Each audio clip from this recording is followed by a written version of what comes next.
The Galactic Civil War was a brutal conflict that resulted in the founding of the New Republic and the dissolving of the Galactic Empire. A key factor in this was the loss of Palpatine, as well as the second Death Star during the Battle of Endor. However, what would have happened if post his death, the Empire reorganised and managed to win the Galactic Civil War? So, when we look at the Empire following the Galactic Civil War, it had definitely taken a pretty substantial loss. Their undisputed leader, Palpatine, was dead, their super battle station was destroyed, as well as a huge portion of their navy and a lot of their resources. Not only this, but a lot of the remaining high command had also perished. However, they were still the undisputed power in the galaxy. They still had legions of soldiers and entire fleets of ships. They still could have turned it around. The problem was the Empire was not designed to function without Palpatine. As we know, Operation Cinder took effect, where the Imperials decided to start destroying worlds, many of which were actually important assets to them, and this was done more or less out of spite. It was very much, the Emperor is dead, the people have failed, and they don't deserve to live in the galaxy that he built anymore, and this, needless to say, was incredibly stupid. This not only resulted in much needed resources being diverted into pointless operations, such as reducing Vardos, an incredibly pro-Imperial world, into an inhospitable wasteland. It also turned many pro-Imperials, be it civilians or military staff, against the Empire, because even they couldn't rationalise what it was doing. And finally, they were literally just destroying their own assets, as opposed to the rebellions. It really seems that following the Battle of Endor, the Empire seemed more content with destroying itself than actually trying to fight the war and destroy its enemy. Now, for this rethink, we're going to be saying that there is a coup, likely in the Imperial Navy. They turn away from Palpatine's contingency orders. As well as this, all those who were loyal to Palpatine as opposed to the Empire itself are arrested and probably killed.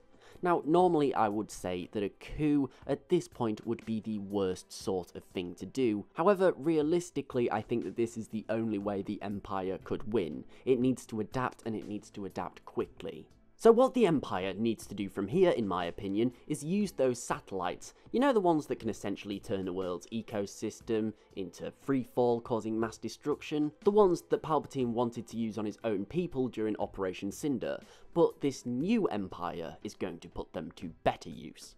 We know that the Empire's original plan post the Death Star was to destroy the worlds of Chandrila and Mon Cala, two worlds that are incredibly important to the rebellion. So this new Empire is actually going to do something very similar.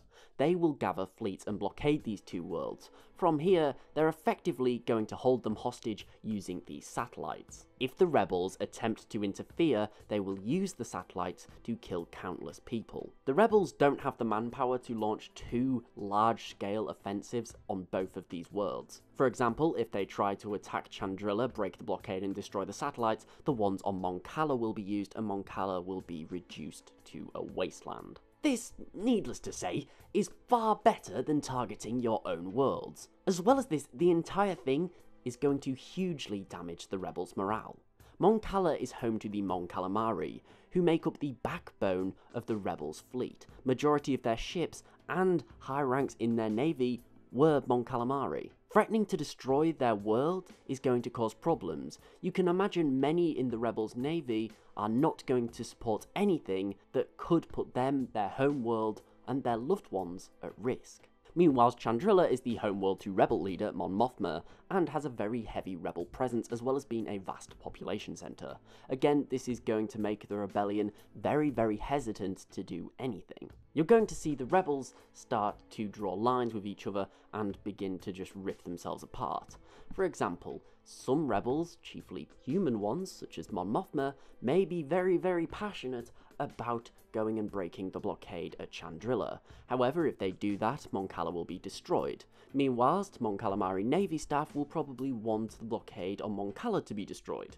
However, this will sacrifice those on Chandrila. You're essentially putting a huge wedge between everyone in the rebellion, particularly between aliens and humans, which is exactly what you want to do. From here, the Empire needs to use this tense time to rebrand itself, put a spin on the entire thing. In our timeline, they simply said Palpatine was not dead and the Empire is fine. It's still strong and you should still fear it. This was stupid, in my opinion. They should have come clean about Palpatine's death. However, they should have embellished it. Talk about the man who ended the Clone Wars and ushered in what was technically an age of peace was assassinated by anarchist rebels. Deny the existence or purpose of the Death Star. Call it a rebel lie. Spread information regarding the rebels. Lie about them. Maybe even launch a few false flag operations on worlds such as Coruscant, framing them for acts of terror, etc. The Imperials still control the HoloNet, and they should be using it to their full advantage. They control what the people see most of the time, and granted, the rebels do still have a foothold in the HoloNet, but nowhere near the extent of the Empire. They should really be hammering the propaganda right now. Not going around killing their own people and just letting the rebels run circles around them. The Empire also needs to start hitting back at the rebellion. They should step up recruiting both for the army and the navy. As well as this, they may want to enlist the help of criminal elements around the galaxy such as the Black Sun and the Hutts, as well as the Bounty Hunters Guild. They want these people on side now more than ever. You could do this pretty easy, maybe just by offering to legitimize their organizations or giving them trade deals once the war was done. Crime syndicates such as the Hutts and Black Sun always need a sense of legitimacy. They need something to make all of that money they make illegally legal. So if you say, oh, we're going to let you Hutts run these hyperspace lanes and it's all going to be legal and you can get all these taxes from them and you'll be supported by the Empire, they're going to jump at the chance of that. At the end of the day, these crime syndicates were absolutely essential to the rebels because it's how they got a lot of their equipment. And although previously the Empire wasn't willing to make deals with them, it's now more important than ever that you turn the rebels' allies to yours. And with all of this, the rebellion has nothing. It can't resupply because the criminals will now firmly be sided with the Empire. It's kind of a philosophy of rather the devil you know than the one that you don't. Meanwhile, assassins and bounty hunters will be foaming at the mouth for the huge prices on rebel leaders' heads. Rebel leaders that now more than ever are going to be stepping out of the shadows because they need to be seen if they ever hope to create their new republic. Meanwhile, the rebels will be stuck in limbo. Their ability to hurt the Empire result in death and destruction for countless innocents who are close to them. Eventually, the rebellion will lose through attrition alone. The Empire will re-establish itself as the undisputed superpower, and someone else will claim the title of Emperor. However, this is going to be very difficult to achieve considering the incredibly competitive nature and rivalry between Imperial leaders. My point being that ultimately though, the rebellion was far from winning the entire war after the Battle of Endor. The Empire basically gave them the victory on the plate. But what do you guys think? Would this work? Could the Empire win the war through attrition? And what other strategies could the Imperials use to turn the war around? Let me know in the comments below. Thank you for watching. I do hope that you enjoyed this rethink. If so, please remember to like, share and sub, as it is really appreciated and it helps the channel grow. Also, please don't forget to follow me on Twitter and tick the bell for regular updates. But most importantly, thank you so much for watching. I do hope that you enjoyed, and I'll see you next time.